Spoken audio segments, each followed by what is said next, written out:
Hi, Jordan. Lane Johnson back at practice today. How do you react to that? And where are you preparing to play on Sunday, right or left tackle? It's bloody great to have Lane back. He just brings this morale boost that it's needed. Especially how we're going right now, and I think just having Lane back, just having our brother back, man, it means a lot to us, especially as an O line, but as a whole team perspective, definitely that moral boost that everyone just being around him, everybody missing him. That we have him back. Glad he's doing well, and as in terms for Sunday, I'm just preparing to do whatever it takes for the team, preparing both sides. So, whatever happens on game day happens, but we're making sure that we cover all bases. Go ahead, Martin, and then Les.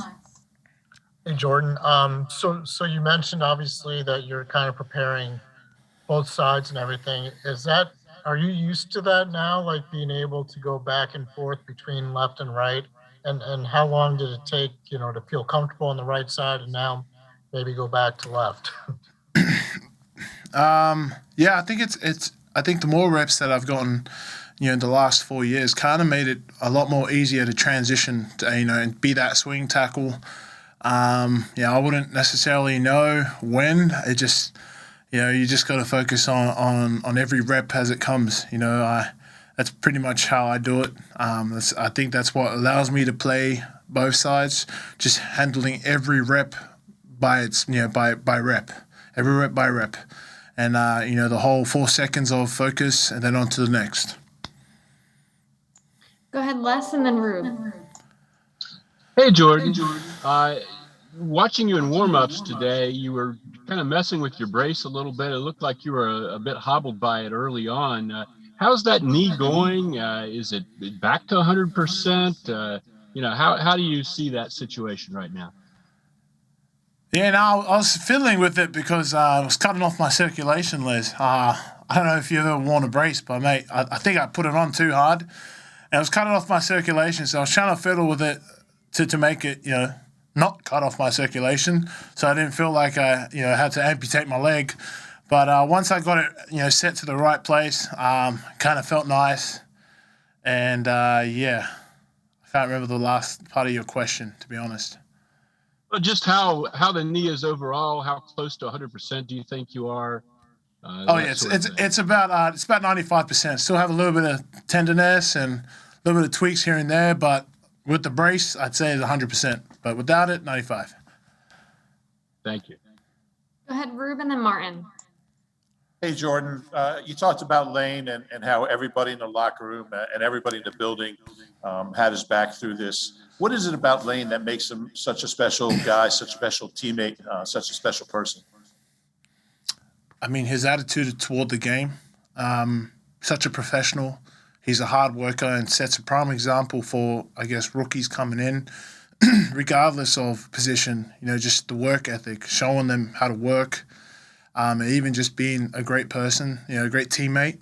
It's one thing that, he's easy to get along with, gets along with any position group, and he's just one of those guys in the locker room that can make you laugh when you're having a tough day. He'll make you laugh like lickety split. So, yeah. Go ahead, Martin.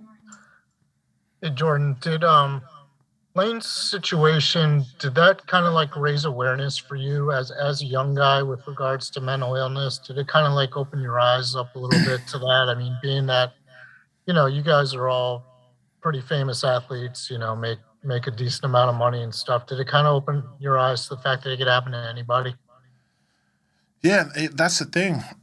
You never know who's suffering, who's going through it. It's always the quiet ones, the guys who don't say anything, that are going through it the most. And it definitely brought awareness to, I guess, mental health and the whole situation with Lane. And I think it was kind of a very educating time for our O-line and I think our team in general, just to see, like I said, Lane being that positive guy, the funny guy, that guy that can mix with any group, come out and say that he's dealing with something, behind the doors.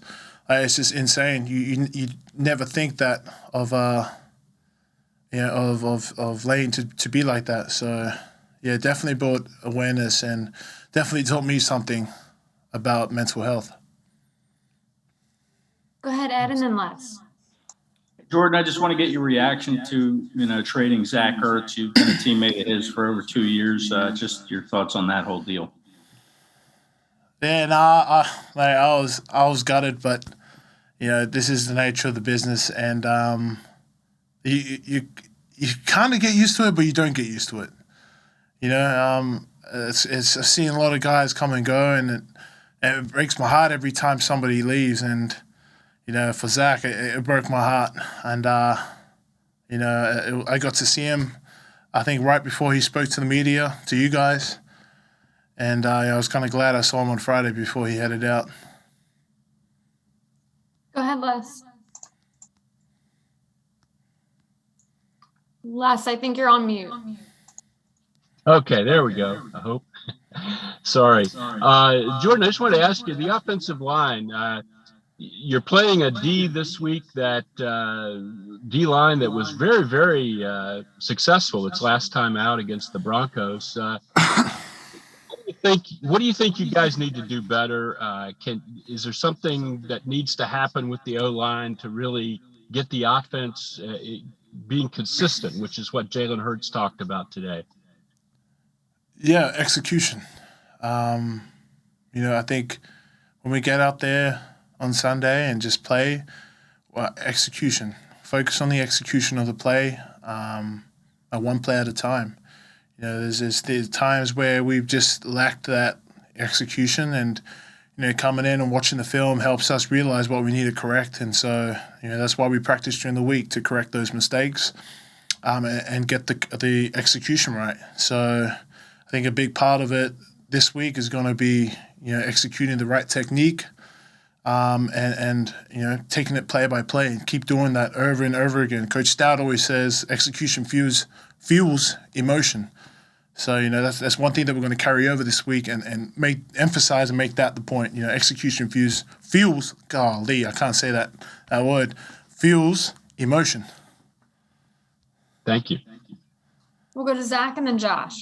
Hey, Jordan, not exactly a hard-hitting question here, but have you ever been to Las Vegas? And it's obviously a big international city. Growing up in Australia, what did you know about Las Vegas? I think the only thing I knew about Las Vegas was the Honey, I Shrank the Kids movie, where the kids walking through all the casinos and all the staff knocking it down and stuff. And then I've never been to Las Vegas. Go ahead, Josh. Hey, Jordan, another pretty lighthearted question, but Aaron Sipos, obviously, he's had a pretty good season thus far.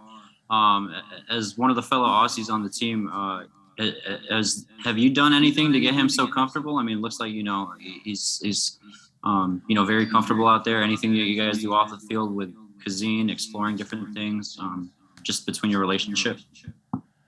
Man, we're always, we call it banter. So we always like pulling each other's legs, and just I'm giving him, I'll be like, listen, man, if you don't kick this ball right now, I said, man, you might as well pack your bags and leave, bro. And he starts cracking up. That's just the banter that we have. And every time he does something well, I just go up to him and be like, pardon my language. I'm like, you're a damn good player, bro. Keep it up. Just keep that positive talk up in his ear. And every time he's doing a bit too good, I bring him back down to earth. So, yeah. My mom's definitely going to kill me for swearing. We won't tell her. Yeah, don't tell her, guys.